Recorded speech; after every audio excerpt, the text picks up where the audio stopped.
Hi weavers, welcome to our channel Punarvika world. మీకు నేను రీసెంట్గా ఒక పోస్ట్ పెట్టాను కదండి, నేను సర్ప్రైజ్ లాగా వెంకటగిరి వచ్చాము అని. సో మా మమ్మీ వాళ్ళు కొత్తగా ఇల్లు కట్టారండి, ఇది 4th అనమాట.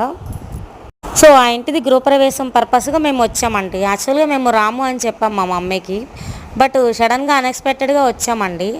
మా మమ్మీ అయితే చాలా హ్యాపీగా ఫీల్ అయ్యారండి మమ్మల్ని చూడగానే. మా వెంకటగిరిలో ఏంటంటే ఎక్కడైనా గృహప్రవేశం జరిగినప్పుడు మేము ముందు రోజు రాత్రికి మా వెంకటగిరి గ్రామ దేవత అయినటువంటి శ్రీ శ్రీ పోలేరమ్మ వారికి కుంభం వేస్తామండి. సో కుంభం వేసాకే మేము పాలు పొంగించడం జరుగుతుందండి. సో నార్మల్గా మేము దగ్గర వాళ్ళకే చెప్పామండి, అందరికైతే ఏం చెప్పలేదు. సో మార్నింగ్ అయితే మనం పాలు పొంగిచ్చేసామండి. చాలా ఇయర్స్ తర్వాత, మేము ఎప్పుడో చిన్నగా ఉన్నప్పుడు గృహప్రవేశం జరిగిందండి. చాలా ఇయర్స్ తర్వాత మేము ఇలా చూస్తుంటే మాకు చాలా హ్యాపీగా అనిపించిందండి గృహప్రవేశము. సో భోజనాలు కూడా చాలా బాగా జరిగాయండి. మా మమ్మీకి ఎక్కువగా శారీస్ వచ్చాయి.